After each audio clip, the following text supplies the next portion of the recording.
Pode tomar seu assento.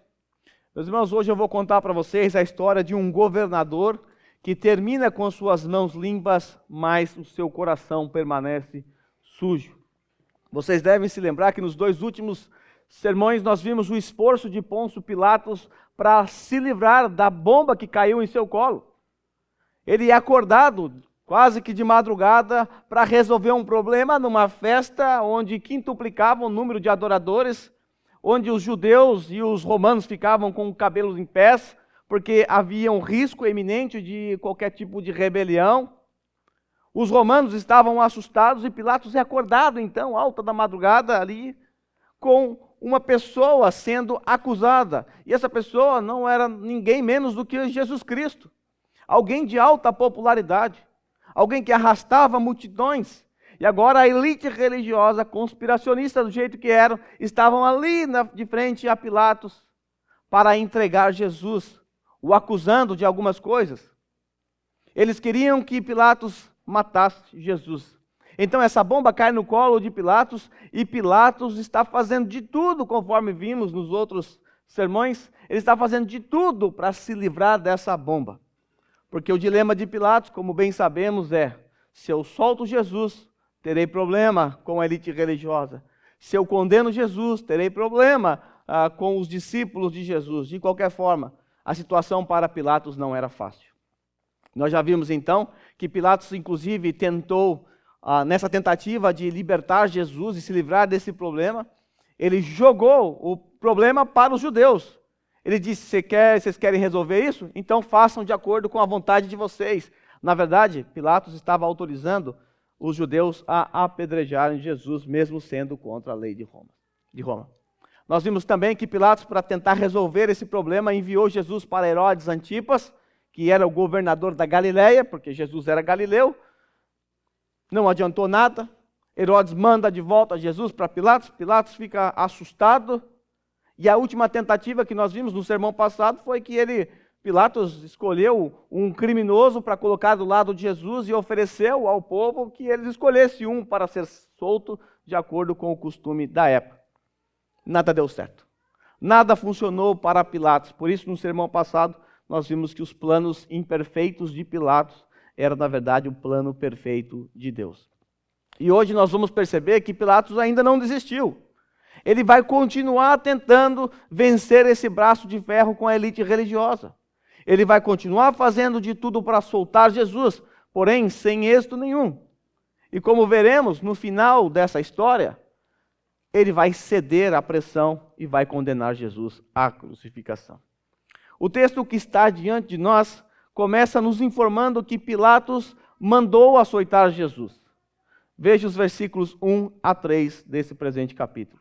Então Pilatos mandou açoitar Jesus. Os soldados teceram uma coroa de espinhos e a puseram na cabeça dele. Vestiram-no com uma capa de púrpura. Então, após aquela tentativa de Pilatos condenar Barrabás no lugar de Jesus, após esse fracasso, o governador agora tenta uma outra solução para o seu caso. Ele então ordena que Jesus fosse açoitado. Agora, vale lembrar que o açoite precedia a crucificação. Era uma espécie de preparação para a morte de cruz. Evidentemente que Pilatos não estava com isso dizendo que ele ia matar Jesus na cruz. Pilatos, na verdade, de forma injusta, porque ele mesmo considerou Jesus inocente. Ele e Herodes. Só no Evangelho de João, por 3 vezes, Pilatos diz que Jesus é inocente. Mas mesmo Jesus sendo inocente, ainda assim, ele manda Jesus para o açoite, para ser açoitado. O que Pilatos queria com isso?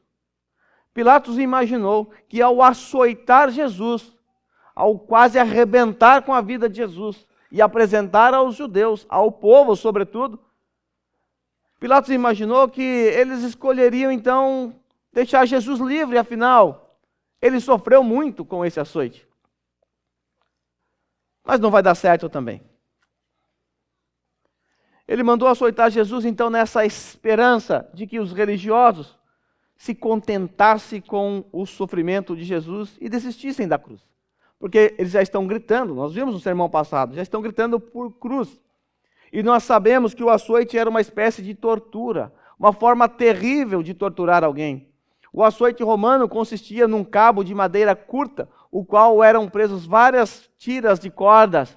E na ponta dessas tiras de cordas tinham pedaços de metal, chumbo e ossos pontiagudos que dilaceravam as costas da vítima. Geralmente, 2 soldados se revezavam na aplicação dos golpes do açoite. A pessoa ficava com as suas mãos amarradas, encurvada, com a mão na altura da sua cabeça, com as suas costas, pernas e glúteos expostos. E 2 algozes, então, se revezavam nos açoites. O corpo ficava rasgado e dilacerado. E algumas vezes as artérias e os órgãos eram expostos. Em muitos casos, a vítima morria durante esse flagelo, nem chegando a ser crucificado. E o Senhor Jesus sofreu muito naquele dia, foi severamente açoitado. Como eu disse a vocês, Pilatos estava sendo injusto, cometendo uma grande injustiça com Jesus. Porque, de acordo com ele, Jesus era inocente e estava apanhando de graça, simplesmente porque Pilatos estava tentando pela última vez convencer a multidão de que aquele açoite seria suficiente para aquele inocente. Nós podemos perceber, meus irmãos, que o Senhor Jesus naquele dia sentiu muitas dores.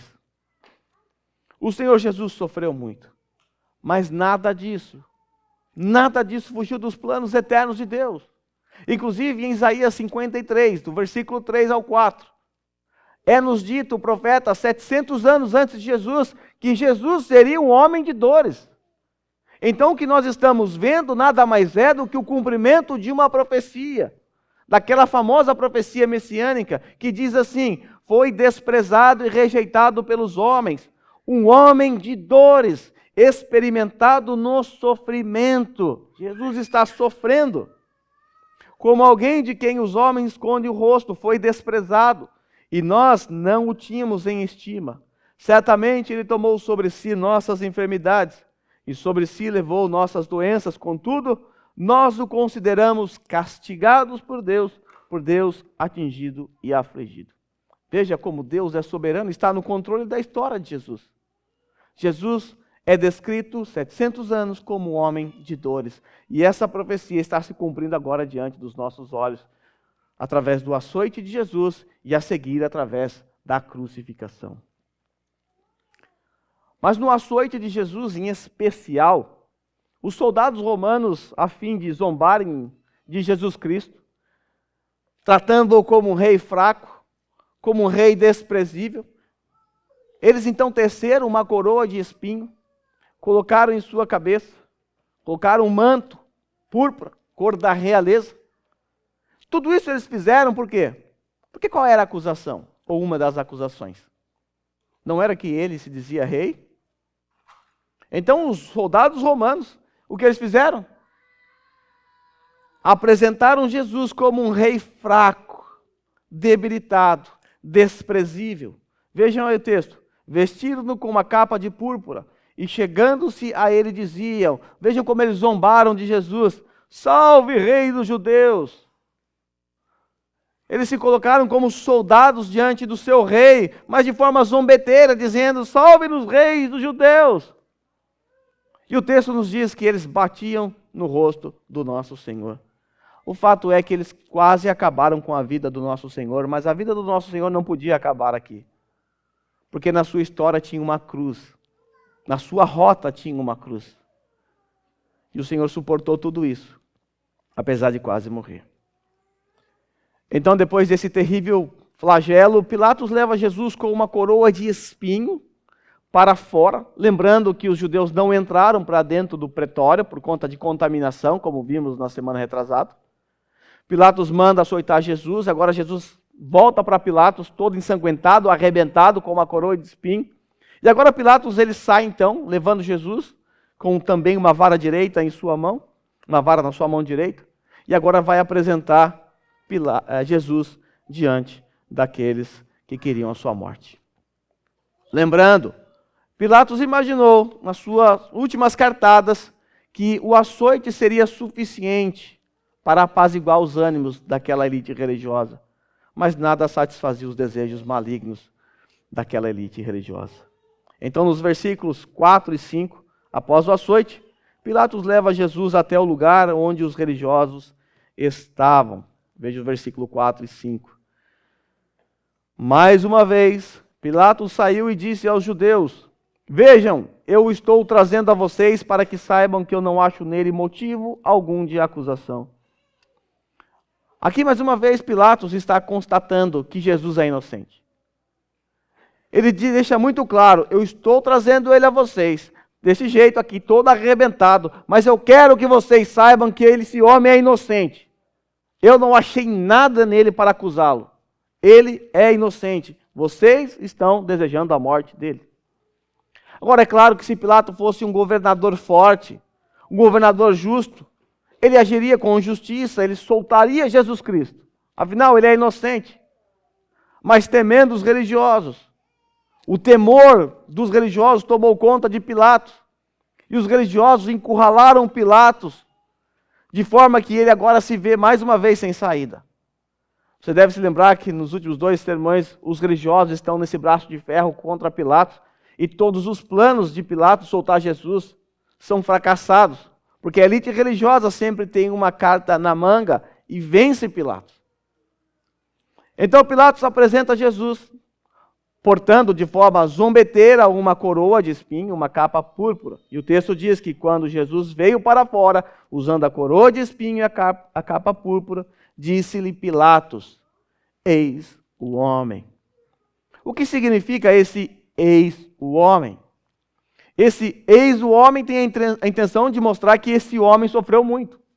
Tem a intenção de mostrar a condição de Jesus Cristo. Vejam como esse homem sofreu. É como se Pilatos dissesse assim: veja a situação desse homem. Veja como ele se encontra agora. O que Pilatos queria era apelar para a simpatia do povo. Porque você deve se lembrar que no último sermão, os religiosos instigaram o povo a clamar por crucificação. Então Pilatos, aqui na sua estratégia de castigar Jesus severamente, ele quer convencer a população, o povo, porque a elite religiosa já tinha entregado Jesus com a intenção de matá-lo. Mas o povo, aqueles que estavam ao entorno dos religiosos, poderia simplesmente sentir simpatia por Jesus e perceber que ele realmente sofreu e clamar por libertação. Mas isso, evidentemente, não deu certo. O Pilatos, então, exibe a todos que estão ali um espetáculo patético. Pense na cena. Jesus é apresentado a eles coberto de sangue, com talhos profundos em suas costas, pernas e glúteos. Sangue escorrendo da sua cabeça por conta da sua coroa de espinho. Sangue escorrendo do seu corpo porque os seus órgãos estão quase expostos. E um manto púrpura de forma zombeteira. E então Pilatos diz: olha isso, vejam o homem. Ele se parece com um rei. Vocês estão acusando esse homem de ser um rei. Ele de fato se parece com um rei. Será que ele já não sofreu o suficiente? Será que não está bom para vocês? Vocês não percebem que esse homem é inofensivo? Porventura seria necessário fazer mais alguma coisa contra esse inocente? Ele é inocente porque eu não encontrei nele culpa alguma. Inclusive eu mandei ele para Herodes Antipas. Herodes Antipas devolveu também dizendo que ele era inocente. Esse homem aqui não se parece em nada com um revolucionário, com alguém contra Roma. Isso não basta para vocês? Esse eis o homem é carregado de tudo isso. Mas mais uma vez o plano de Pilatos foi por água abaixo. Também não deu certo. Esperando o constrangimento por parte daqueles que queriam a morte de Jesus, ele encontrou uma reação demoníaca por parte deles. Veja a reação deles no versículo 6. Quando eles viram Jesus daquele jeito, todo arrebentado, eles gritaram assim.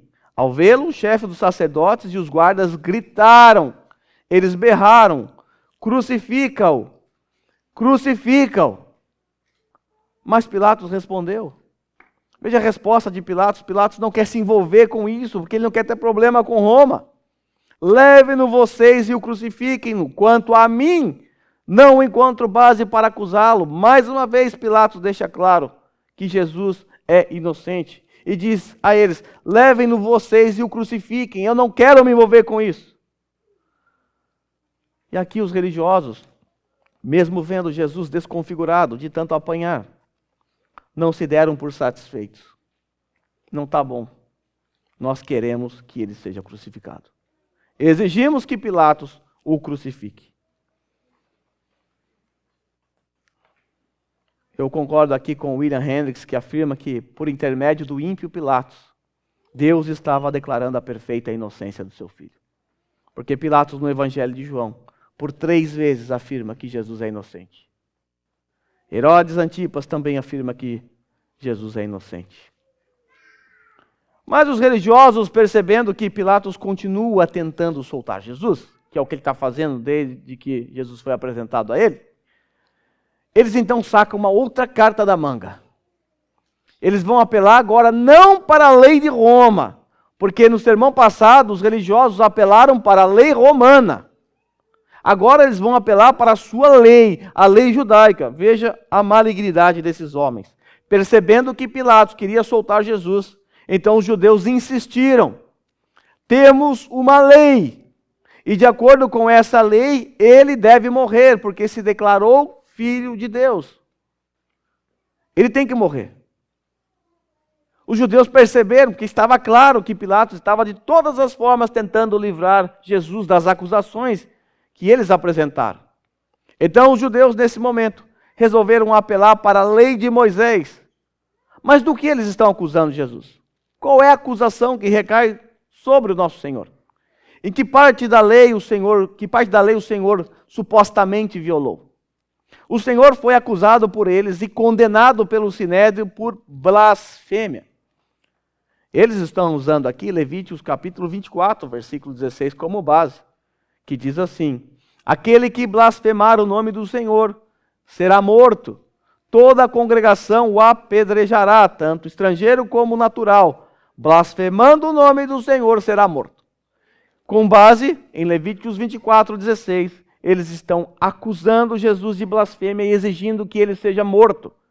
A lei mosaica exige apedrejamento, mas como eles estão subjugados pelo Império Romano, que não permite que ninguém execute outros, então eles terão que submeter Jesus à crucificação. Mas o Senhor não cometeu blasfêmia nenhuma. Na verdade, quando o Senhor Jesus afirmou ser o Filho de Deus, que é o que eles chamavam de blasfêmia, o Senhor apenas estava dizendo a verdade, porque é isso que ele é. Então, com base na afirmação de Jesus, que nós já vimos nesse evangelho, de que ele é de fato o Filho de Deus, os judeus encontraram uma brecha então, para dizer assim, ele está blasfemando, porque ao dizer que é Filho de Deus, ele está se igualando a Deus. E essa linguagem é clara não só para os religiosos judeus, mas também para os politeístas romanos. Essa é uma linguagem comum para todos eles. Filhos de divindades era a coisa mais comum dentro do panteão de deuses dos romanos. Como vimos ao longo dessa exposição, Jesus claramente afirma, mostra a sua divindade diante de Pôncio Pilatos também, porque de fato era isso que ele era, o Filho de Deus. Mas por que eles não usaram essa acusação antes? Por que eles não usaram a lei para encurralar Jesus e Pilatos antes? Certamente porque esse argumento seria fraco diante de um governador pagão, que não tem nada a ver com a lei de Deus, que não se importa com a lei dos judeus. Nós vimos na semana passada que até o presente momento, os religiosos apresentaram 3 acusações contra Jesus. E nenhuma dessas acusações era de cunho religioso. Eles acusaram Jesus de estar subvertendo a nação com os seus ensinamentos, de proibir pagamento a César e de afirmar ser rei. Essas eram as acusações até aqui. E Pilatos está fazendo de tudo para livrar Jesus dessa acusação. Inclusive, o açoite mostra que de fato ele não é um rei. Se fosse um rei, não estaria nessa condição. Pilatos quer mostrar também que esse homem não tem poder nenhum, influência nenhuma para incitar uma rebelião, para subverter a nação. Não é nada disso que vocês estão falando. Olha aí esse homem, veja aí o homem. Então apelaram para a própria lei. Os religiosos sabiam, eu já falei para vocês, que de acordo com as diretrizes de Roma, os governadores precisam respeitar a fé, a religião dos judeus, para evitar rebeliões. Você deve se lembrar que 400 anos antes de Jesus vir a esse mundo, num período que nós chamamos de silêncio profético, os judeus, ali com Judas Macabeus, que não estava tendo a sua fé, a sua religião respeitada, inclusive Antíoco Epifânio sacrificou porcas lá no altar. Eles então, ao invadirem ali nos dias de sábado, que sabia que a fé judaica não permitia batalhar, lutar no dia de sábado, então eles arrebentaram com os judeus, até que eles decidiram revidar. E houve uma revolução ali. Veja, não era fácil mexer com os judeus. Por isso a Judéia era um lugar detestável para os romanos, porque não era fácil lidar com os judeus. Então eles aprenderam, por causa de Antíoco Epifânio e por tudo que aconteceu séculos atrás, que era bom respeitar a fé dos judeus. Dar liberdade para eles cultuarem a Deus, liberdade para eles fazerem os sacrifícios e fiquem em paz. A melhor coisa para um governador romano é deixar o judeu quieto na dele. Então eles estão apelando agora para a própria lei, porque sabem que Roma deve respeitar por causa das rebeliões que podem acontecer no território da Judéia. Você deve se lembrar que eu falei para vocês na semana passada que Herodes é o 5º governador da Judéia, e quando ele assumiu ele fez um monte de lambanças. Uma delas foi mandar produzir escudos com a foto de Tibério César e colocar no palácio de Herodes. Isso ofendeu por demais a fé dos judeus, porque isso era uma violação do 2º mandamento, porque César para o romano é uma divindade, e aquilo estava exposto dentro do território judeu dos judeus, ali na Judéia, e eles foram até a casa de Tibério César protestar. Tibério César mandou Pilatos ficar quietinho na dele e retirar tudo aquilo lá. Então, eles tinham que obedecer, respeitar a lei judaica. E eles estão apelando. A intenção deles era gerar mais temor ainda em Pilatos. Porque Pilatos, se não respeitar a tradição e a lei dos judeus, vai sofrer uma grande rebelião dentro do seu governo. E essa pressão funcionou. Funcionou muito bem. Mas essa pressão, ela não funcionou por causa da lei que foi apresentada aqui. Pilatos se sentiu agora pressionado, mas não porque ele ouviu falar que esse homem violou a lei dos judeus, mas porque ele ouviu algo que o deixou assustado. E ele vai chamar Jesus para dentro por causa disso que ele ouviu. Se Pilatos estava com medo de uma rebelião, agora ele vai ficar com mais medo ainda. Mas o que assustou Pilatos? Quais foram as palavras que trouxe temor e medo a Pilatos? O que foi que ele ouviu? Ele ouviu assim: ele se declara filho de Deus. Temos uma lei, de acordo com essa lei, ele deve morrer. Tudo bem, a lei, Pilatos sabe que tem que dar uma respeitada ali. Mas a parte final arrepiou os cabelos de Pilatos, se é que ele tinha cabelo. Porque se declarou filho de Deus. Esse homem merece morrer, porque se declarou filho de Deus. E o texto nos diz que isso deixou Pilatos amedrontado. Veja só. Ao ouvir isso, Pilatos ficou ainda mais amedrontado. Ao ouvir o quê? Que existe uma lei que precisa ser respeitada, mas sobretudo que esse homem, que a gente vai ver que o desenrolado da conversa, a ênfase cai no fato dos religiosos apresentar Jesus dizendo que ele se diz ser o Filho de Deus. Então Pilatos ficou amedrontado e voltou para dentro do palácio. Agora, por que essa afirmação causou tanto temor a um pagão? Porque saber que esse homem está sendo acusado de ser o Filho de Deus trouxe temores, trouxe medo para um pagão como Pilatos. O que ocorreu, irmãos, é que Pilatos, somando ao medo de uma rebelião naquela região, ele foi acordado praticamente com um problema no seu colo. E se ele não agir corretamente, vai ser o seu fim. E agora, você soma isso, o medo que Pilatos tem de matar o filho de uma divindade. Você deve se lembrar que para os romanos, os imperadores eram considerados divinos, deuses. Por isso, naquela ocasião em que os escudos foram feitos com a imagem de Tibério era o César da época. Por isso ofendeu os judeus. Por quê? Porque ele está dizendo que Tibério é divino. E era isso mesmo, para eles era assim que funcionava. Os Césares eram considerados divinos e deuses. E agora Pilatos está, lógico, evidentemente, temendo matar o filho de uma divindade. Certamente pesou também sobre Pilatos o recado que sua esposa, que tradicionalmente é conhecida como Cláudia, enviou a ele. Quando Pilatos estava ali julgando Jesus, o caso de Jesus, a sua esposa enviou um recado a Pilatos dizendo assim: não te envolvas com esse justo, porque hoje em sonho muito sofri por seu respeito. Pilatos estava agora percebendo o tamanho do seu erro. Certamente, o seu medo era supersticioso.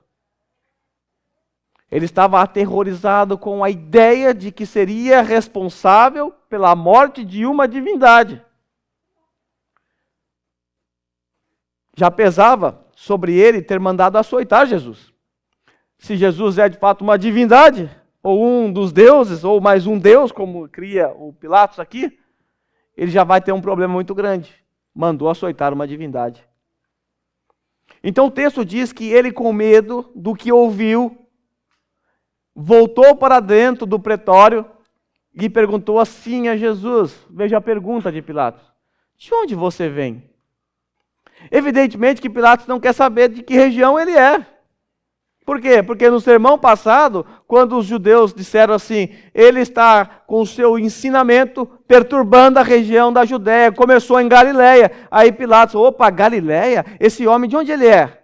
Ah, da Galileia. Ah, ele é um galileu? Então vou mandar para Herodes, que é a jurisdição de Herodes. Pilatos já sabia de onde esse homem era. Pilatos não quer saber de que lugar ele é. Pilatos está preocupado com outra coisa, porque ele acabou de ouvir que Jesus se declarava filho de Deus. Essa pergunta se torna ainda mais interessante por causa do contexto. Veja o que Jesus falou anteriormente a Pilatos. Veja o que Jesus disse lá em Mateus capítulo 18, versículo 36. Jesus disse assim a Pilatos: o meu reino não é deste mundo. Esse é o contexto. Essas foram as palavras de Jesus. Eu sou um rei, sim, mas meu reino não é deste mundo. Meu reino é de outro mundo. Se o meu reino fosse deste mundo, os meus ministros se empenhariam por mim para que eu não fosse entregue aos judeus. Mas agora meu reino não é daqui. Ou seja, ele é de algum outro lugar, ele não é daqui. Ele não é nem desse mundo. É o que Jesus disse a Pilatos. Aí Pilatos então só afirmou: então tu és rei. E aí Jesus responde: tu dizes que sou o rei. Eu para isso nasci. Para isso vim ao mundo a fim de dar testemunho da verdade. Todo aquele que é da verdade ouve a minha voz. Então Jesus claramente havia afirmado na presença de Pilatos que é um rei. Mas que o seu reino não é daqui. O seu reino não é deste mundo. Diante de tal afirmação, Pilatos apenas afirmou que ele era um rei. Agora Pilatos está apavorado por causa da sua visão politeísta. Os romanos criam em vários deuses. Tinha Deus para tudo. E agora ele está apavorado, porque ele é um politeísta. Ele era alguém carregado de superstições. Ele cria que maldições caíam sobre aqueles que ofendiam as divindades.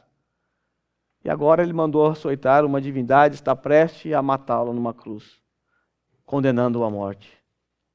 Mas diante da pergunta de Pilatos, o Senhor Jesus nada respondeu. Mas ele vai deixar isso mais claro daqui a pouco. Veja aí. Então perguntou a Jesus: de onde você vem? Mas Jesus não lhe deu resposta. A verdade é que Pilatos não merecia de Jesus nenhuma resposta. Porque mesmo ele afirmando por 3 vezes nesse evangelho que Jesus é inocente, ainda assim ele mandou injustamente açoitar Jesus como se fosse um criminoso. Pilatos é alguém que não merecia resposta nenhuma de Jesus. E Pilatos, percebendo o silêncio majestoso de Jesus mais uma vez, então apela para a sua autoridade, que, convenhamos, era fraca. Pilatos era um governador frouxo, fraco, está comendo nas mãos dos judeus, ele está desmoralizado nesse momento da história. E ele apela para essa autoridade e diz assim: você se nega a falar comigo? Disse Pilatos. Não sabe que eu tenho autoridade para libertá-lo e para crucificá-lo? É verdade, Pilatos tem. E pouco importa a resposta de Jesus aqui, porque Pilatos já tinha prova suficiente para libertar Jesus e não libertou. Não importa o que ele vai ouvir de Jesus daqui para frente. Ele não vai livrar Jesus. Inclusive, ele vai ser acusado de condenar Jesus injustamente de forma desumana.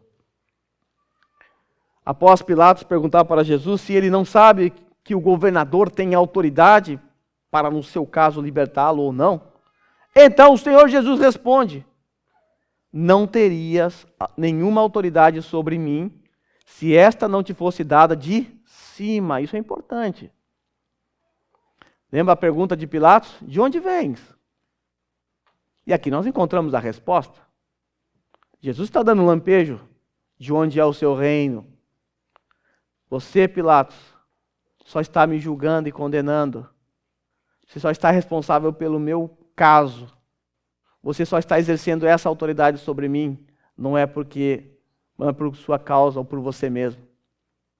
A sua autoridade é delegada.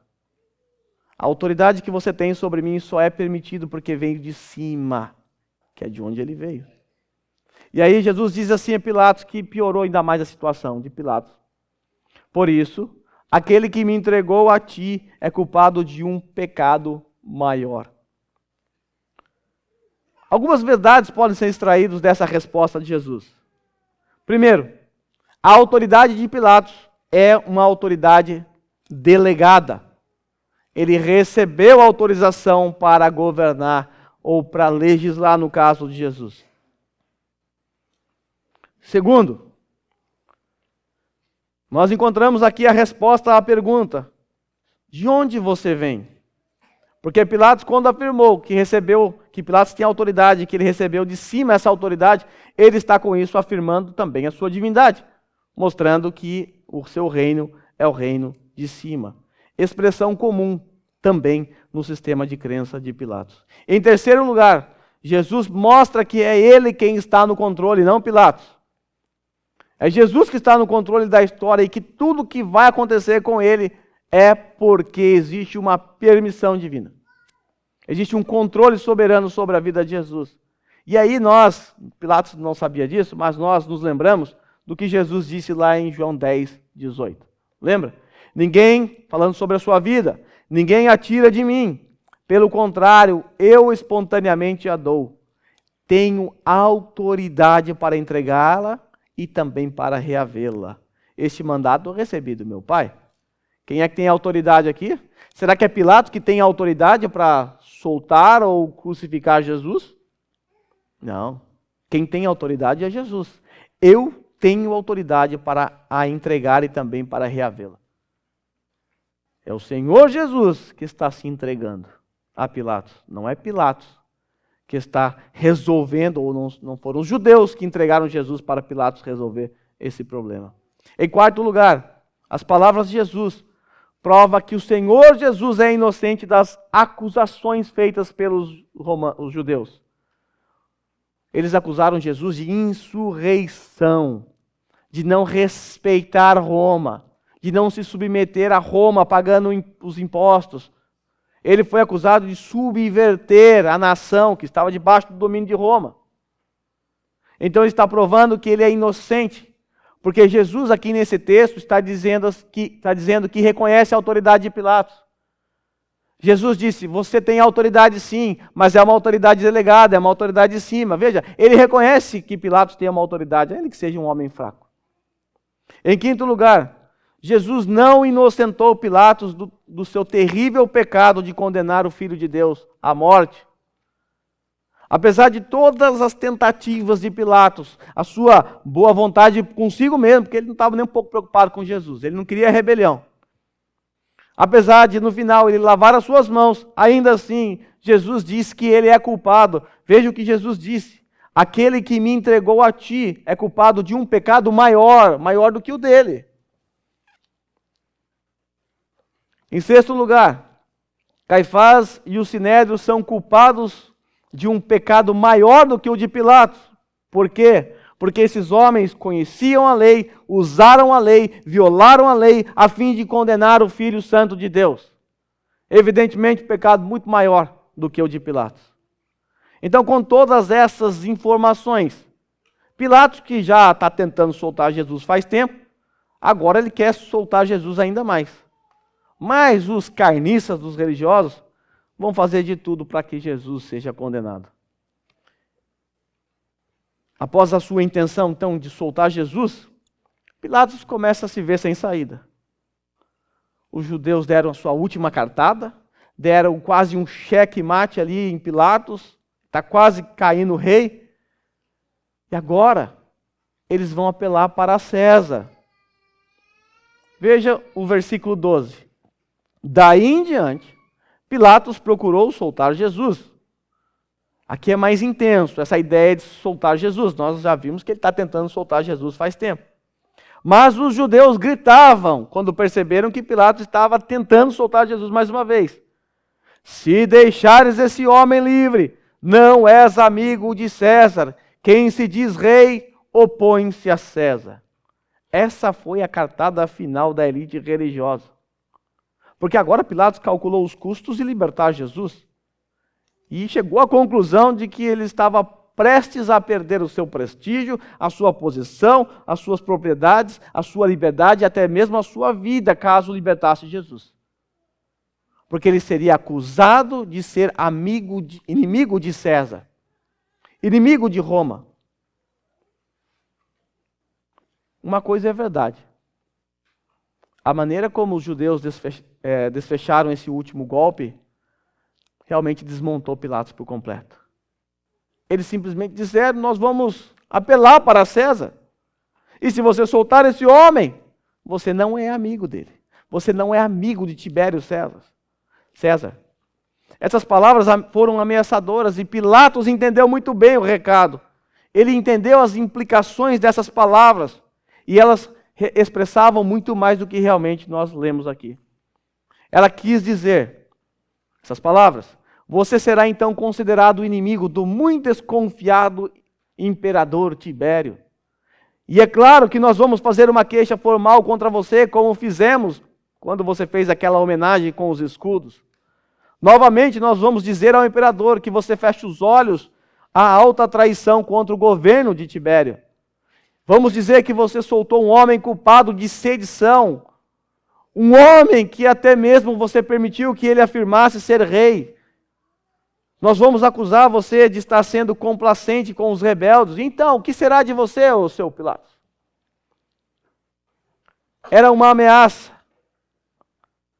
Pilatos sabia que esses judeus eram mentirosos, sujos, que não tinham amor nenhuma pelo governador romano, nem tampouco pelo imperador Tibério. Eles odiavam Roma.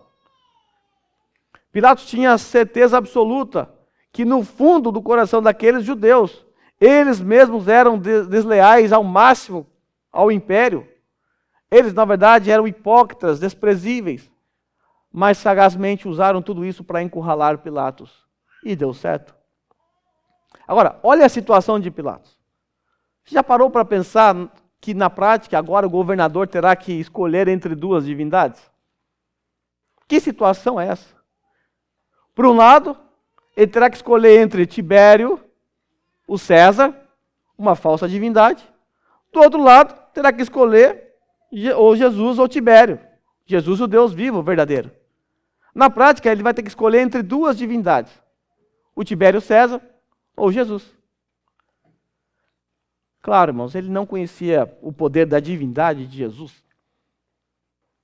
E Jesus parecia uma pessoa inofensiva. E Jesus nem fazia parte do panteão de Pilatos. Nunca ouviu falar dessa divindade. Mas ele conhecia muito bem a crueldade da suposta divindade chamada Tibério César. Homem cruel. Agora terá que escolher entre uma divindade e outra. Que situação complicada para um politeísta. Pilatos aqui já está nas cordas. Está sendo nocauteado pelos judeus desde que Jesus foi apresentado pelos judeus a Pilatos. Nos próximos versos, Pilatos vai tentar se levantar do chão ou das cordas.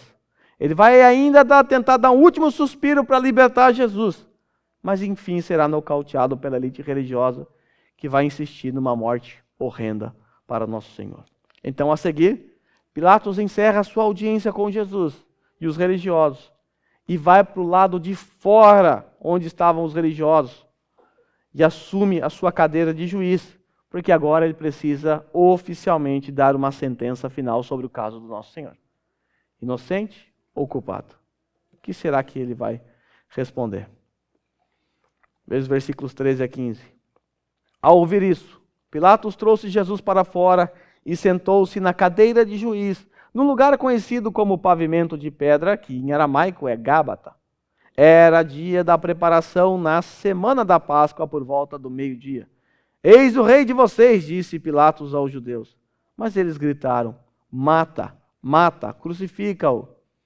Devo crucificar o rei de vocês? Perguntou Pilatos. E eles então apelam, dão a última cartada. Nós não temos rei senão César, responderam os chefes dos sacerdotes.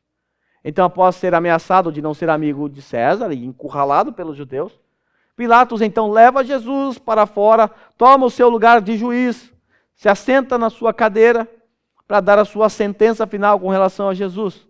E aqui João nos coloca dentro do tempo. Ele nos lembra que tudo isso aconteceu no dia da preparação na semana da Páscoa, isso é, na sexta-feira. Então Pilatos agora se dirige àqueles que estavam assistindo o julgamento do lado de fora do pretório. E ele então apresenta Jesus agora, diante daquela multidão, sentado no seu trono real. Ele diz assim, vejam, é seu rei. É como se ele dissesse, eis aqui o rei de vocês, ó judeus. Veja o rei de vocês, algemado, fraco, indefeso, todo ensanguentado, sentenciado a uma morte horrível. E tudo isso a pedido de vocês. Aí Pilatos está tirando proveito deles, zombando deles. Porque Pilatos também odeia o povo. E aí o povo que não dava mole começa a gritar, mata, mata, crucifica-o. E Pilatos diz, devo crucificar o rei de vocês? Então o desfecho final, nós não temos outro rei, senão César. E aqui Pilatos tem que jogar a toalha e desistir do braço de ferro com os religiosos, porque não tinha jeito. Então entre Jesus Cristo e Tibério César, ele optou por Tibério César, porque conhecia a sua crueldade. Ele não conhecia o amor, a verdade, a misericórdia de Jesus Cristo. E vai pagar caro por isso.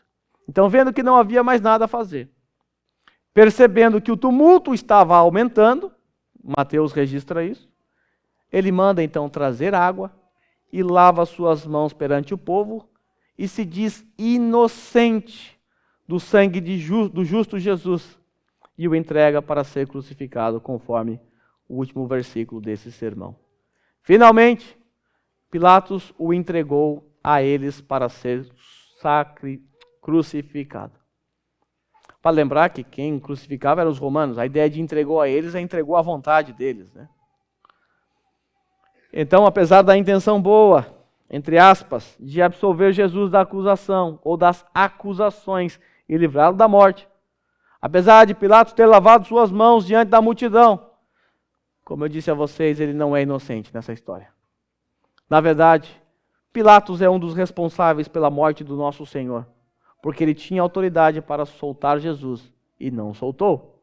Ele preferiu se deixar dominar pela covardia e pelo temor dos religiosos. Ele trocou a sua alma eterna pela segurança temporária do seu cargo.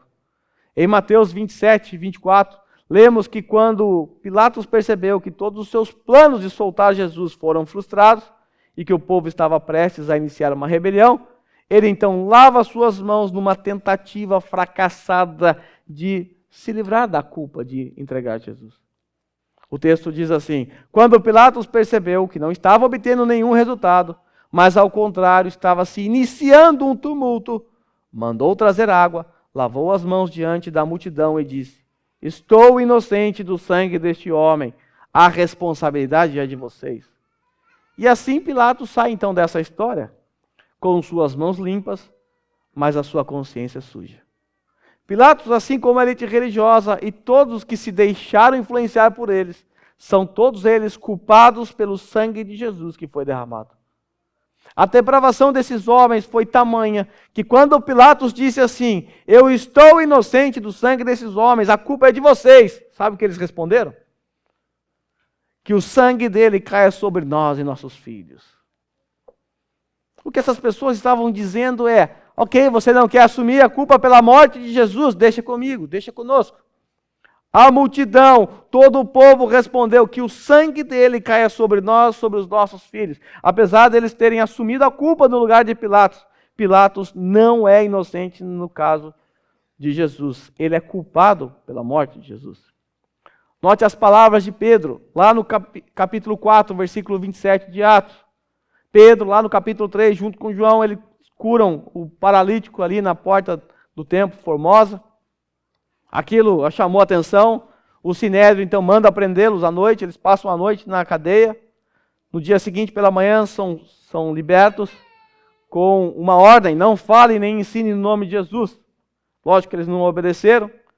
Aí depois eles voltam para os seus companheiros e contam tudo o que havia acontecido lá no Sinédrio. E aí no versículo 27, Pedro disse assim: de fato, Herodes e Pôncio Pilatos reuniram-se com os gentios e com o povo de Israel nesta cidade para conspirar contra teu santo servo Jesus, a quem ungiste. Fizeram o que o teu poder e a tua vontade havia decidido de antemão que acontecesse. Olha que texto fantástico. Pilatos, Herodes, os gentios romanos, os judeus, todos eles se reuniram para conspirar contra Jesus Cristo, santo servo de Deus, que foi ungido a rei. Como eu sempre digo a vocês, nós não podemos olhar para a história de Jesus e imaginar que a sua morte foi uma tragédia, ou que não deu certo os planos de Jesus e ele acabou sendo pego. Na verdade, tudo o que está acontecendo aqui nesse dia, inclusive a cruz de Cristo, que acontecerá ainda nesse dia, tudo isso, conforme o texto diz, era a vontade de Deus. Tudo isso foi decidido de antemão. Fizeram o que o teu poder e a tua vontade haviam decidido de antemão que acontecesse. Estava tudo dentro do plano perfeito de Deus. Isso tudo aconteceu porque no pacto da redenção, aquele pacto firmado na eternidade passada entre as pessoas da Trindade, ali Jesus já havia sido escolhido como o cordeiro que seria morto. Ele é o cordeiro morto desde a fundação do mundo. E é muito fácil para nós, diante de uma história dessa, se revoltar contra Pilatos, contra Herodes, contra os soldados romanos, contra a elite religiosa. É muito fácil para nós. E quando eu assisti aquelas encenações que eu falei para vocês na semana passada, na Semana da Paixão, quando eu era criança, eu ficava com uma raiva do Pilatos, com uma raiva dos soldados romanos. E você pode ser tentado a isso. Mas eu quero que você não se esqueça que todos esses homens agiram assim por causa da natureza caída deles. E se você estivesse lá, provavelmente você faria a mesma coisa. Se você não tivesse a influência do Santo Espírito em sua vida, você seria capaz de vender Jesus por 30 moedas de prata. Você seria capaz de zombar de Jesus. Você seria capaz de desesperadamente gritar naquele momento: crucifica-o, que o seu sangue caia sobre mim e minha família. Não há diferença nenhuma entre esses homens cruéis, né, entre nós e esses homens cruéis, a não ser uma única importante diferença: o Espírito Santo, que nos convenceu dos nossos pecados. O Espírito Santo que nos deu uma nova vida, um novo coração, quando a palavra de Deus foi aberta diante dos nossos olhos. Um texto como esse mostra para nós o tamanho da depravação de toda a raça humana. Eu e vocês éramos assim. Nós éramos assim. Talvez piores até do que Herodes Antipas, Pilatos e a elite religiosa. Esses homens, eles viram o Filho Santo de Deus. Viram seus milagres, viram Jesus curando, ouviram os discursos profundos de Jesus. Pilatos ouviu um discurso profundo: meu reino não é daqui. Ainda assim, seguiram o curso natural de sua natureza. Pilatos, covarde, mandou matar Jesus, mas só estava seguindo o curso natural de sua natureza. Pilatos, tendo a oportunidade de amar o Filho de Deus, o odiou, o entregou à morte. Os judeus, tendo a oportunidade de se dobrar diante do seu rei, o odiaram. Mas por que odiaram Jesus? Pelos mesmos motivos que você odiou Jesus até o dia da sua conversão. Pelo mesmo motivo que as pessoas ainda hoje odeiam Jesus. Os ensinamentos de Jesus confrontavam o estilo de vida ímpio daquelas pessoas. Aquelas pessoas julgavam que os ensinamentos de Jesus eram por demais exigentes. A Bíblia é muito exigente, pastor. Jesus apregoava um caminho apertado com uma porta estreita. Em João 3, versículo 19, é-nos dito que os homens amaram mais as trevas do que a luz, porque as suas obras eram más. Esses homens eram das trevas, por isso odiaram a luz, porque suas obras eram más. Mateus capítulo 27, versículo 22. Ali Pilatos, diante de Jesus, diante da multidão, levanta uma questão importante. Pilatos diz assim: o que farei então com Jesus chamado Cristo? Aquela multidão escolheu odiá-lo e entregou à morte. Mas e você? O que você fará com Jesus chamado Cristo? Você o desprezará? Continuará negando que ele é o Filho Santo de Deus? Negará que ele é rei, que ele é salvador? Continuará a dar de ombros para a palavra de Jesus? Continuará preferindo amar as trevas por causa dos seus pecados? Ou você reconhecerá Jesus como seu único suficiente salvador? Como seu rei amoroso? Como seu Senhor? Saiba, meus amigos, a parte do Espírito Santo no seu coração, você será incapaz de crer em Jesus. E nesse momento você poderia gritar: eu exijo que Jesus seja crucificado. Por isso, nesse momento, eu peço ao Espírito Santo que ele sim te convença dos seus pecados e te faça perceber que sem Cristo você está condenado.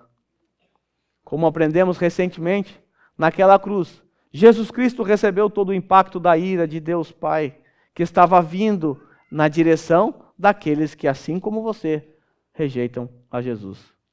Isso significa que se você não crê em Jesus, você vai receber essa ira. Na verdade, a Bíblia diz que você já está debaixo dessa ira. João 3,36 diz que quem crê no Filho tem a vida eterna, mas quem rejeita o Filho não verá a vida. Mas a ira de Deus permanece sobre ele. Se você não crê em Jesus Cristo, não se entregar a Ele, não se arrepender dos seus pecados, você continua debaixo da ira de Deus. E um dia essa ira será derramada por completo sobre você. Saiba que se você não se arrepender dos seus pecados, não reconhecer que Jesus é o Senhor, isso significa que você está debaixo do poder do pecado e o pecado está reinando sobre você. Significa que desde que você nasceu, você é o inimigo de Deus, você é o miserável. Meu amigo, até aqui o seu caminho foi escuridão. Cada passo que você deu na sua vida foi pura rebelião contra Deus. E caso você não se arrependa dos seus caminhos e confesse Jesus Cristo arrependido, você vai ter o mesmo destino de Pilatos e dos religiosos. E quanto a nós, irmãos? Vale lembrar que nós éramos antes da luz de Cristo brilhar em nós. Quem éramos nós?